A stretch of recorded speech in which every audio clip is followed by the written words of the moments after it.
কিছু মানুষ সময়ের সঙ্গে হারিয়ে যান না, সময়ই একদিন তাদের কাছে ফিরে আসে। সাইদুর রহমান রিমন তেমনই এক নাম।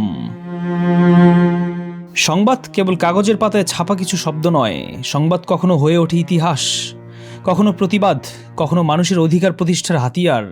বাংলাদেশের সাংবাদিকতার ইতিহাসে এমন কিছু মানুষের নাম লেখা আছে যাদের অবদানকে কেবল পদ, পদবি, কর্মস্থল কিংবা পুরস্কারের তালিকা দিয়ে মূল্যায়ন করা যায় না। তারা নিজেরাই একটি প্রতিষ্ঠান। তারা সংবাদ পরিবেশন করেন না, শুধু সময়কে লিপিবদ্ধ করেন। তারা সমাজকে প্রশ্ন করেন, রাষ্ট্রকে জবাবদিহির মুখে দাঁড় করান এবং মানুষের নীরব কান্নাকে জাতীয় আলোচনার কেন্দ্রে নিয়ে আসেন।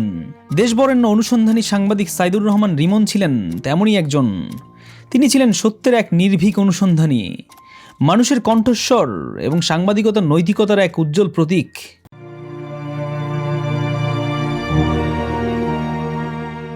1971 সালের 31শে ডিসেম্বর মানিকগঞ্জ জেলার ঘিওর উপজেলার জাবরা পীরবাড়িতে জন্মগ্রহণ করেন সাইদুর রহমান রিমন। তার বাবা ইউনুস উদ্দিন আহমেদ ছিলেন সাহিত্যিক ও সাংবাদিক।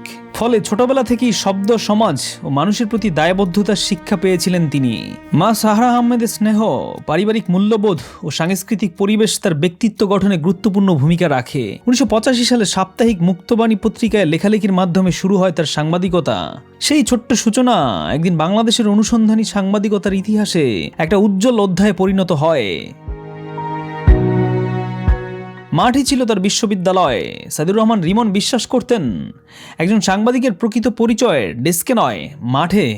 তাই সংবাদ সংগ্রহের জন্য তিনি ছুটে গেছেন দেশের এক প্রান্ত থেকে অন্য প্রান্তে।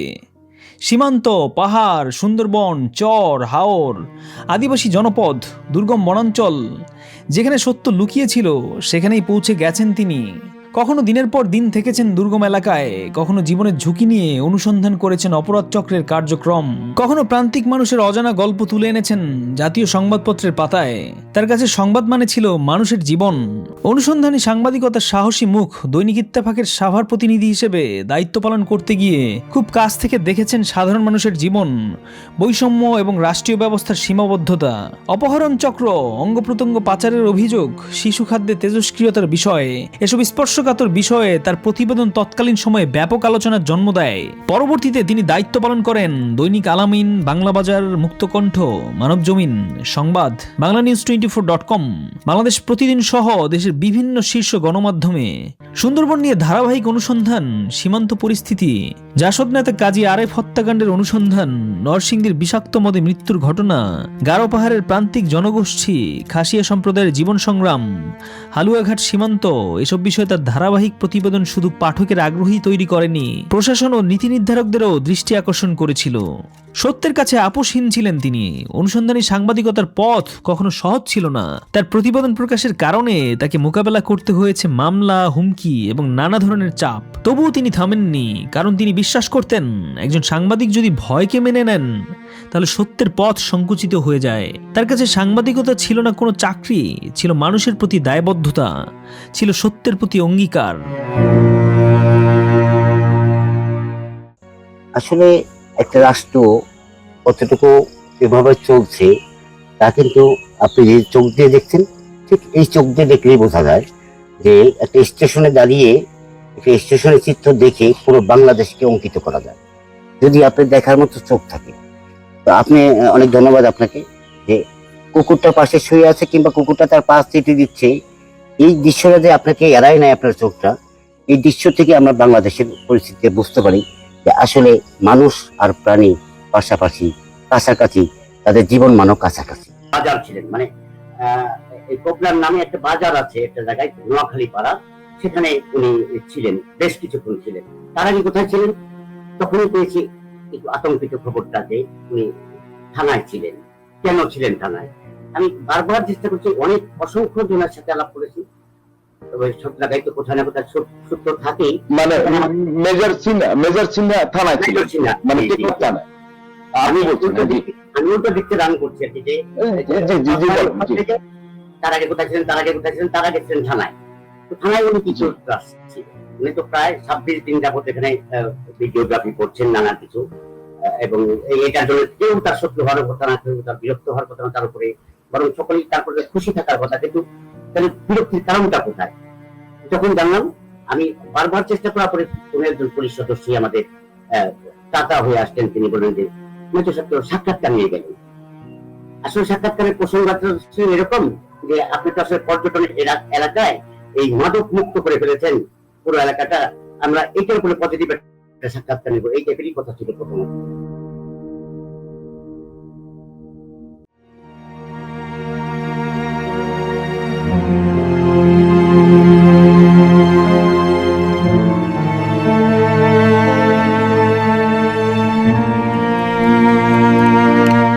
সম্পাদক কিন্তু আজীবন রিপোর্টার। কর্মজীবনের শেষ পর্বে তিনি দায়িত্ব পালন করেন দৈনিক দেশ বাংলার ভারপ্রাপ্ত সম্পাদক, দৈনিক ঢাকা প্রতিদিনের উপদেষ্টা সম্পাদক এবং দৈনিক বাংলা ভূমি এর প্রধান সম্পাদক হিসেবে। কিন্তু সম্পাদক হওয়ার পরও তিনি নিজেকে রিপোর্টার বলতেই স্বাচ্ছন্দ্য বোধ করতেন।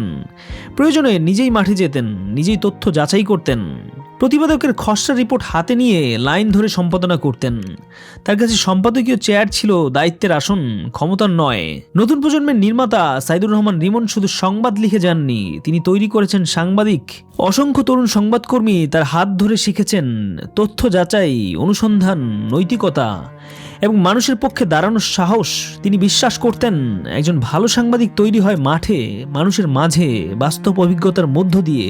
সাংবাদিকদের ঐক্যের প্রতীক হয়ে ওঠা সেই মানববন্ধন 2024 সালের 31 জুলাই জাতীয় প্রেস ক্লাবের সামনে ইতিহাসের এক স্মরণীয় দিন। জুলাইয়ে পুলিশের গুলিতে নিহত ঢাকা টাইমসের সাংবাদিক হাসান মেহেদী সহ 4 সাংবাদিকের স্মরণ, বিচার দাবি এবং সাংবাদিকদের নিরাপত্তা নিশ্চিত করার প্রত্যয়ে আয়োজিত হয় এক বিশাল মানববন্ধন ও প্রতিবাদ সমাবেশ। এই কর্মসূচির অন্যতম প্রধান উদ্যোক্তা ও নেতৃত্বে ছিলেন দেশবরেণ্য অনুসন্ধানী সাংবাদিক সাইদুর রহমান রিমন। তার আহ্বানে দেশের বিভিন্ন জেলা থেকে জাতীয়, আঞ্চলিক, প্রিন্ট, টেলিভিশন ও অনলাইন গণমাধ্যমের বিপুল সংখ্যক সাংবাদিক জাতীয় প্রেস ক্লাবের সামনে সমবেত হন। এক কণ্ঠে তারা দাবি জানান সাংবাদিক হত্যার বিচার, পেশাগত নিরাপত্তা এবং স্বাধীন সাংবাদিকতার নিশ্চয়তা। সেই মানববন্ধন ছিল শুধু একটা প্রতিবাদ কর্মসূচি নয়, এটি ছিল সাংবাদিক সমাজের ঐক্য, সাহস এবং পেশাগত সংহতির এক শক্তিশালী প্রতীক। রিমনের নেতৃত্বে সেদিন সাংবাদিক সমাজ প্রমাণ করেছিল সত্যের পক্ষে দাঁড়াতে হলে বিভাজন নয়, প্রয়োজন ঐক্য। সাংবাদিকদের আস্থার ঠিকানা।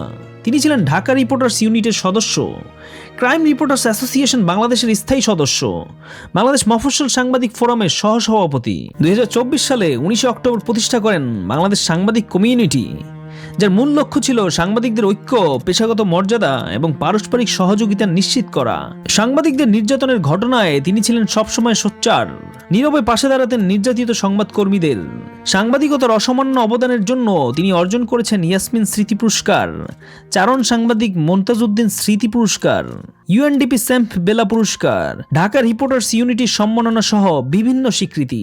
তবে যারা তাকে কাছে থেকে চিনতেন তারা বলেন একটি সফল অনুসন্ধানী প্রতিবেদনই ছিল তার সবচেয়ে বড় পুরস্কার।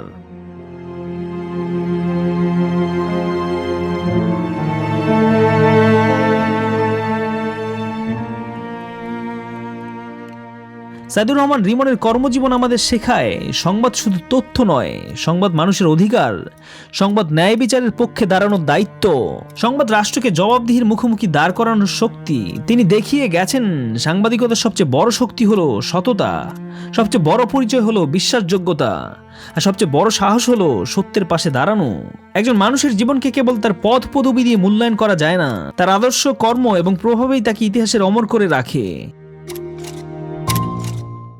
দেশবরেণ্য অনুসন্ধানী সাংবাদিক সাইদুর রহমান রিমন ছিলেন তেমনই একজন মানুষ। তিনি শুধু সংবাদ লিখেননি, তিনি গড়ে তুলেছেন সাংবাদিক। তিনি শুধু সংবাদ কক্ষ পরিচালনা করেননি, তিনি নির্মাণ করেছেন দায়িত্বশীল সাংবাদিকতার একটি সংস্কৃতি। আজও তার কর্ম নতুন প্রজন্মকে অনুপ্রাণিত করে। তার সাহস শেখায় অন্যায়ের বিরুদ্ধে দাঁড়াতে, আর সততা শেখায় সত্যের সঙ্গে আপোষ না করতে। যতদিন এই দেশে সত্যের জন্য কলম ধরবেন কোনো সাংবাদিক, যতদিন মানুষের অধিকারের পক্ষে উচ্চারিত হবে কোনো নির্ভীক কণ্ঠ, ততদিন বেঁচে থাকবেন দেশবরেণ্য অনুসন্ধানী সাংবাদিক সাইদুর রহমান রিমন।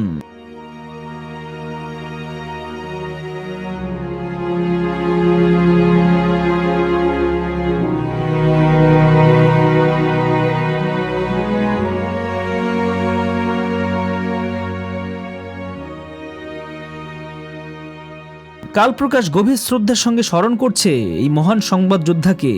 ডেস্ক রিপোর্ট, কাল প্রকাশ।